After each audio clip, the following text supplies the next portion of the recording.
Hello friends, welcome to Sharu kitchen. இன்னைக்கு வீடியோவில் நம்ம பார்க்க போகிற ரெசிபி ஒரு சத்தான சுவையான ராகி கொழுக்கட்டை செய்ய போகிறோங்க. இது எப்படி செய்யலான்னு பார்க்கலாம் வாங்க.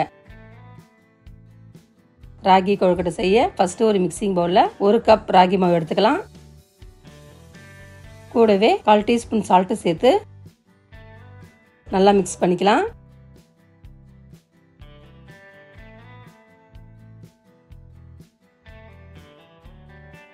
அடுத்து கொஞ்சம் கொஞ்சமாக சுட தண்ணியை சேர்த்து சப்பாத்தி பாத்துக்கு பிசைஞ்சிக்கலாம்.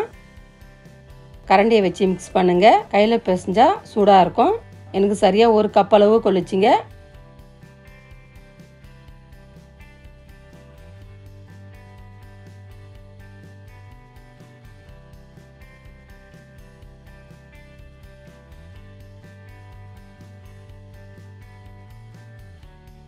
இந்த அளவுக்கு நல்லா மிக்ஸ் ஆனதும் இது கை பொறுக்கிற சூட்டில் சப்பாத்தி பாத்துக்கு நல்லா மிக்ஸ் பண்ணி எடுத்துக்கலாம்.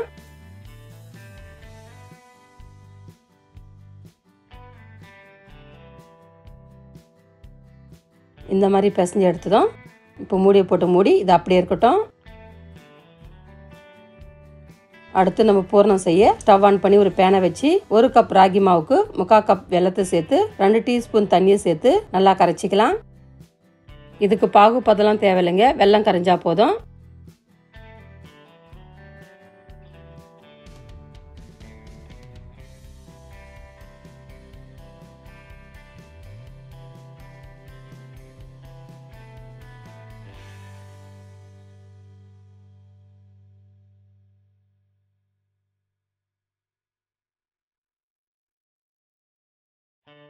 இப்போ நம்ம வெல்லம் சூப்பராக கரைஞ்சாச்சு. இது ஃபில்டர் பண்ணி எடுத்துக்கலாம். இப்போ அதே பேனை சுத்தம் செஞ்சுட்டு நம்ம ஃபில்டர் பண்ண வெல்லத்தை சேர்த்து கூடவே 1/2 மூடி தேங்காவை துருவி வச்சிருக்கிறேங்க. இதையும் வெல்லத்தில் சேர்த்து 10 முந்திரி 10 பாதாமை பொடியை கட் பண்ணி வச்சிருக்கிறேங்க. இதையும் சேர்த்து 4 டீஸ்பூன் வேர்க்கடலையை நல்லா பொடி பண்ணி சேர்த்துக்கலாம். இப்போ எல்லாத்தையும் வெல்லத்தில் நல்லா மிக்ஸ் பண்ணி எடுத்துக்கலாம்.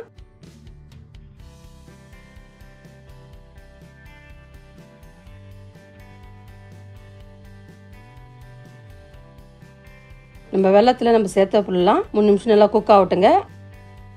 கூடவே ஒரு பிஞ்சளவு ஏலக்காய் சேர்த்து நல்லா மிக்ஸ் பண்ணிக்கலாம்.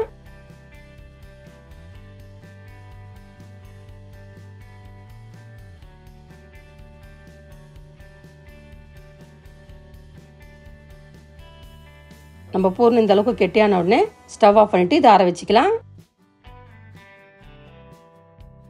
இப்போ நம்ம மாவு நல்லா சாஃப்டாக உருடிச்சு. இதுலேருந்து கொஞ்சமாக மாவு எடுத்து சின்ன உருண்டையாக உருட்டி எடுத்துக்கலாம்.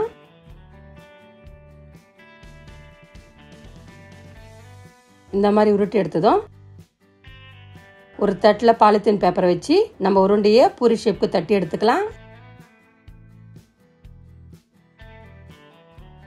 இந்த அளவுக்கு மெலிசா தட்டி எடுத்ததும் நம்ம ரெடி பண்ண பூரணத்தை சிலிண்டர் ஷேப்பில் வச்சு ஃபோல்ட் பண்ணி எடுத்துக்கலாம். ஓரங்களை நல்லா ப்ரெஸ் பண்ணி எடுத்துக்கோங்க. அப்போ தான் நம்ம ஸ்டஃபிங் வெளியில் வராமல் இருக்கும். வெடிப்பு இல்லாமல் இந்த அளவுக்கு நல்லா சாஃப்டாக தட்டி எடுத்துக்கோங்க. இப்போ நம்ம கொழுக்கட்டை ரெடி ஆயிடுச்சு. இது ஒரு பிளேட்டுக்கு மாற்றிக்கலாம். இதே மாதிரி எல்லா மாவையும் ரெடி பண்ணி எடுத்துக்கலாம்.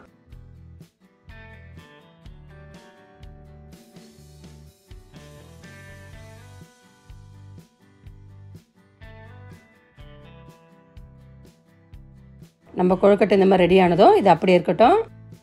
அடுத்து கொழுக்கட்டை வேக ஸ்டவ் ஆன் பண்ணி ஒரு இட்லி பாத்திரத்தை வச்சு கொஞ்சமாக தண்ணியை சேர்த்து இதுக்கு மேலே இட்லி தட்டை வச்சு ஒரு காட்டன் துணியை நல்லா நனைச்சி சேர்த்துக்கலாம். இந்த மாதிரி சேர்த்ததும் நம்ம ரெடி பண்ண கொழுக்கட்டை ஒவ்வொன்றா சேர்த்துக்கலாம்.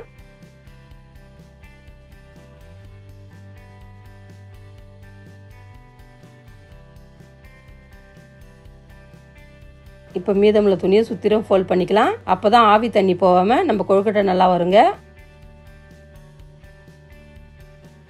இப்போ மூடியை போட்டு மூடி 10 நிமிஷம் அப்படியே வேகட்டும். 10 நிமிஷத்துக்கு அப்புறம் பாருங்க, நம்ம கொழுக்கட்டை சூப்பராக வெந்தாச்சு. இது ஒரு பிளேட்டுக்கு மாற்றிக்கலாம். இப்போ பாருங்க நம்ம பர்ஃபெக்டான ராகி மாவு கொழுக்கட்டை சூப்பரா ரெடி ஆயிடுச்சு. இது சாப்பிட்ற டேஸ்டும் சூப்பரா இருக்குங்க. வீட்டுல ஒரே மாதிரி கொழுக்கட்டை செய்யாம இந்த மாதிரி ராகி மாவு வச்சு டிஃப்ரெண்டா செஞ்சு கொடுங்க. பசங்க ரொம்ப விரும்பி சாப்பிடுவாங்க. இது ராகி மாவு செய்யறதுனால உடம்புக்கு ரொம்ப ஹெல்த்திங்க. இந்த ஹெல்த்தியான ராகி ரெசிபி வீட்டில் நீங்களும் ட்ரை பண்ணுங்க. இந்த டேஸ்ட் எப்படி சொல்லிட்டு கமெண்ட் பாக்ஸ்ல கமெண்ட் பண்ணுங்க. இந்த வீடியோ உங்களுக்கு பிடிச்சிருந்தா லைக் பண்ணுங்க, ஷேர் பண்ணுங்க. நம்ம சேனலை சப்ஸ்கிரைப் பண்ணாதுங்க சப்ஸ்கிரைப் பண்ணுங்க. கூடவே பக்கத்துல பெல் பட்டனை கிளிக் பண்ணுங்க. இதே மாதிரி புது புது ரெசிபி மீண்டும் பார்க்கலாம். தேங்க்ஸ் ஃபார் வாட்சிங். நன்றி, வணக்கம்.